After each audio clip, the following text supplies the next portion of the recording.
Today we are looking at Co-Intelligence by Ethan Mollick. The practical AI question is no longer whether AI exists. It is how to work with it without losing judgment. This episode is part of a series on market-proven financial literacy, artificial intelligence, and technology books. The goal is not to replace the book. The goal is to help you decide why it matters, who wrote it, what the big ideas are, and what a practical reader can do with those ideas. Selection basis: instant New York Times bestseller per publisher, widely cited practical AI book. About the author: Ethan Mollick is a Wharton professor who studies innovation, entrepreneurship, and the impact of generative AI on work and learning. The core idea is this: the book treats AI as a collaborator that can amplify creativity and productivity when humans learn where to trust, test, and supervise it. Let us break the book into 5 useful lessons. Lesson 1: invite AI into the workflow, but keep human judgment in charge. This matters because readers often collect information without changing behavior. A valuable book should improve decisions, not just add facts. Lesson 2: experiment broadly because AI capabilities are uneven and surprising. This is where the book becomes practical. The strongest nonfiction books give you a mental model that you can use repeatedly, not just a story you remember once. Lesson 3: use AI for drafts, exploration, tutoring, and structured thinking. This is especially important for people trying to build skill, wealth, or technical judgment. The world changes quickly, but good principles help you stay oriented. Lesson 4: know the jagged frontier. AI is brilliant at some tasks and weak at others. In a 10-minute review, this is the part I would underline. It turns the book from interesting into useful. Lesson 5: organizations need rules, training, and ethical guardrails. This is the long-term takeaway. The point is not to memorize the book. The point is to apply one idea this week. Here are the key points again in plain language. 1. Invite AI into the workflow, but keep human judgment in charge.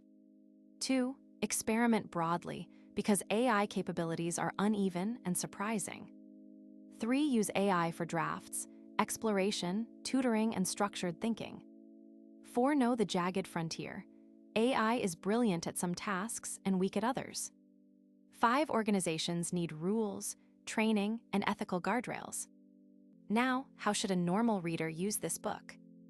First, read it with a notebook, not just as entertainment. Write down the one idea that changes how you make decisions. If the book is about money, ask what habit it should change: spending, saving, investing, risk, debt, or income. If the book is about AI or technology, ask what skill it should change: prompting, evaluation, product thinking, systems design, or strategic awareness. Second, separate inspiration from instruction. A bestseller can motivate you, but not every lesson applies equally to every country, income level, tax system, industry, or risk tolerance. The smart reader adapts the idea instead of copying it blindly. Third, turn the lesson into a small test. After reading a financial literacy book, create a 1-page personal money map: income, expenses, debts, assets, savings rate, and next action. After reading an AI book, test one workflow with AI and measure whether it saves time or improves quality. After reading a technology book, identify one trend that affects your career or business. Fourth, look for the tension in the book. Every strong book has a blind spot. AI advice ages quickly. Pair the book with current tool testing. That caution does not make the book weak. It makes your reading stronger. Fifth, teach the idea to someone else. If you can explain the book in 3 minutes without jargon, you probably understand the useful part. Now let us make the episode more practical by applying the book to 3 different viewers. For a beginner, the best use of this book is orientation. Do not try to master every detail on the first read. Look for the one sentence that explains why your current habits may not be working. A beginner should finish the book with a clearer vocabulary. In personal finance, that might mean understanding assets, liabilities, savings rate, risk, and compounding.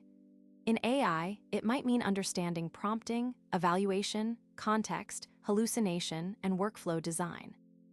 In technology, it might mean understanding platforms, infrastructure, supply chains, and network effects. For an intermediate reader, the best use of this book is diagnosis. Ask where you already know the idea but are not living it. Many people know they should save more, but they do not have an automatic saving system. Many people know AI can help them, but they only use it for random questions instead of structured work. Many people know technology shapes careers, but they do not track which tools are changing their industry. The intermediate reader should turn the book into a checklist of weak points. For a business owner, creator, investor, student, or professional, the best use is strategic judgment. Ask what this book reveals about the next 5 years. If it is a money book, what customer behavior or personal habit does it explain? If it is an AI book, what work will become cheaper, faster, or more competitive? If it is a technology book, where is the bottleneck? Talent, chips, distribution, regulation, trust, or capital? Here is a simple reading system for this episode. Before reading, write down what problem you want the book to solve. During reading, mark only ideas you can actually use. After reading, create one action for the next 7 days, one action for the next 30 days, and one question for further research. This prevents the common mistake of confusing consumption with learning. The 7-day action should be small enough that you cannot make excuses.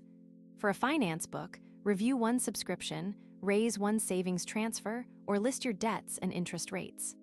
For an AI book, automate one repeated task, create one useful prompt template, or compare AI output against your own work. For a technology book, write a one-page memo on how the trend affects your job, business, or investments. The 30-day action should create a habit. Set a weekly money review. Build a small AI workflow library. Read one deeper source on semiconductors, software platforms, crypto infrastructure, or information networks. Talk with someone who understands the field better than you. Learning compounds faster when it becomes social and repeated. The research question is where maturity begins. Do not ask, should I believe this book completely? Ask, what would prove this idea wrong? What data would change my mind? Who disagrees with the author and why? A strong reader is not cynical, but not passive either. There is also a media literacy lesson. Bestseller status is useful, but it is not proof that every claim is correct. A best-selling book usually means the idea connected with many readers. It does not mean the advice fits every viewer. That is why the description includes links for viewers to research the book directly, compare editions, read reviews, and decide for themselves. If this book is about money, remember that personal finance is personal. A 22-year-old with no dependents, a parent with children, a business owner, a retiree, and an immigrant family may all need different choices. If this book is about AI, remember that tools change quickly. The durable skill is not memorizing one product. It is learning how to test tools, evaluate outputs, and redesign workflows. If this book is about technology, remember that big trends can be real and still hard to profit from directly. The best book summaries do not replace books. They help you choose what deserves your time. If today's book sounds useful, read the original. If it does not fit your season of life, save it for later and choose a more relevant one. The point of financial literacy, AI literacy, and tech literacy is better judgment. For the general public, the practical advice is simple. Do not try to read 10 books and change everything at once. Pick one book, one principle, and one behavior. A better money habit, a better AI workflow, or a better understanding of technology is enough to start compounding. My final verdict on co-intelligence is this. Read it, for the book treats AI as a collaborator that can amplify creativity and productivity when humans learn where to trust, test, and supervise it. The best reason to read it is not because it is popular. The best reason is that one idea from this book can become a better decision in your real life. In the description, Add the official book link and a retailer search link so viewers can buy or research the book directly. No investment, legal, tax, or career advice is being given here. This is an educational book review designed to help viewers become more financially and technically literate.